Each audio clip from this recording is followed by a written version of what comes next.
Halo teman-teman, terima kasih sudah klik video ini. Bagaimana kabar kalian? Semoga selalu dalam keadaan yang baik-baik saja. Kali ini aku akan menceritakan kisah kematian dari seorang gadis bernama Stephanie Isaacson. Gadis berusia 14 tahun ini ditemukan meninggal dunia setelah pamit untuk berangkat ke sekolahnya. Kasus pembunuhan Stephanie Isaacson menemui jalan buntu selama 32 tahun lamanya. Pada tahun 2021, pelaku pembunuhan baru diketahui, namun pelakunya sama sekali tidak bisa ditangkap.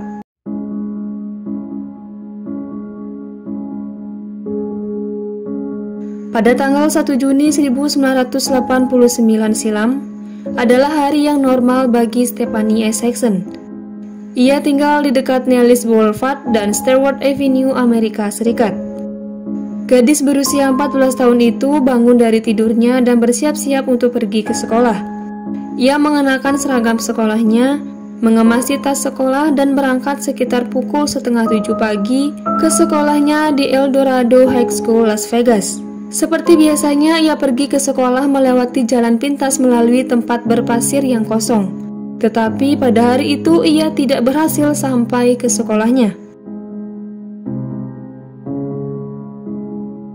Ayahnya pun menjadi khawatir ketika sang anak tidak pulang hingga sore hari tiba. Ia menghubungi pihak sekolah untuk mencari tahu keberadaan putrinya, tetapi pihak sekolah mengatakan bahwa Isaacson tidak ada di sekolah pada hari itu. Sang ayah kemudian menelepon teman-teman Isaacson, namun mereka juga tidak ada yang melihat ataupun bertemu dengan Isaacson.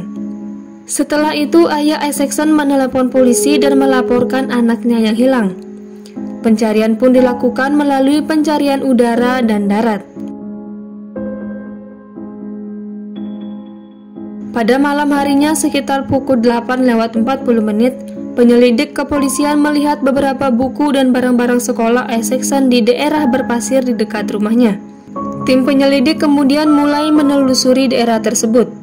Stephanie Isaacson akhirnya ditemukan, namun dalam kondisi sudah meninggal dunia. Tubuh gadis itu ditemukan sekitar 25 meter dari jalan yang biasanya ia lalui untuk berangkat ke sekolah. Dari hasil otopsi menemukan bahwa Isaacson meninggal karena cekikan. Pada tubuh Isaacson juga ditemukan luka trauma akibat benda tumpul dan ia juga mengalami kekerasan seksual. Satu-satunya bukti pelaku pembunuhan yang ditemukan adalah DNA air mani tersangka yang ditemukan pada baju Stephanie Isaacson. Namun DNA yang ditemukan jumlahnya sangatlah sedikit, hanya sekitar 0,12 nanogram yang setara dengan 15 sel manusia. Tentu dengan penemuan jumlah DNA yang sangat sedikit ini akan menyulitkan kepolisian untuk menemukan pelaku pembunuhan Isaacson. Ditambah dengan teknologi pada saat itu yang masih terbatas. Perangkat tes DNA biasanya memerlukan 750 hingga 1000 nanogram DNA dalam satu sampel. Berbagai upaya yang dilakukan gagal untuk mencocokkan DNA yang ditemukan di baju Isaacson. Pada tahun 1998, Laboratorium Departemen Forensik mencoba menguji bukti DNA menggunakan teknologi yang ada pada saat itu yang sekarang sudah usang. Dan cara itu masih saja gagal. Uji coba kembali dilakukan pada tahun 2007 dan berhasil memperoleh profil DNA tersebut. Profil DNA tersebut kemudian diunggah ke database FBI, namun tetap saja belum membuahkan hasil.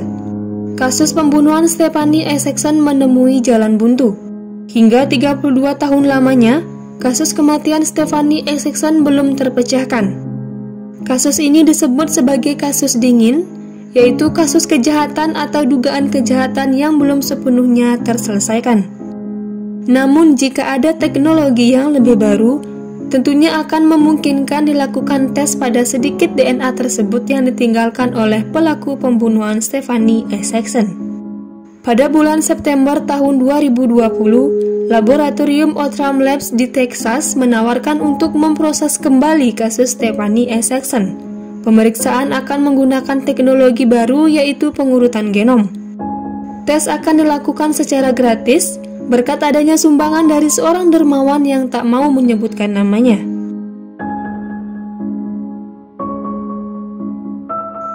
Pada bulan Januari 2021, polisi pun mengirimkan DNA yang tersisa dari kasus Essexson. Akhirnya pada bulan Juli 2021, Departemen Kepolisian mengumumkan telah berhasil mengidentifikasi tersangka pembunuhan Stephanie Essexson menggunakan teknologi tersebut. Penemuan ini membuat rekor baru untuk jumlah DNA paling sedikit yang digunakan untuk memecahkan kasus pembunuhan. Polisi mengidentifikasi si pembunuh adalah seorang pria bernama Darren Roy Marsan. Tetapi penangkapan sama sekali tidak akan pernah dapat dilakukan. Mengapa? Karena Marsan sudah meninggal karena bunuh diri pada tahun 1995 pada usianya yang 29 tahun. Marsan diketahui memiliki sejarah kriminal di daerah Las Vegas. Ia ditangkap pada tahun 1986 atau 3 tahun sebelum pembunuhan Stephanie Essexson terjadi. Saat itu ia berusia 20 tahun dan didakwa telah mencekik Nanette van der Burg yang berusia 24 tahun di rumahnya. Namun kasus ini akhirnya dihentikan karena kurang adanya bukti. Pada waktu itu tes DNA untuk kasus pembunuhan van der Burg juga tidak tersedia. Tetapi polisi tetap membandingkan DNA dari kasus tersebut dengan yang ditemukan dalam kasus Stephanie Essexson. Ternyata DNA Marsan dari kasus yang melibatkan van der Burg dibandingkan dengan DNA yang ditemukan dalam kasus Stephanie ternyata cocok. Bagaimanakah Marsan mengenal Stephanie Essexson? Tidak ada cara untuk mengetahui apakah Marsan mengenal Essexson.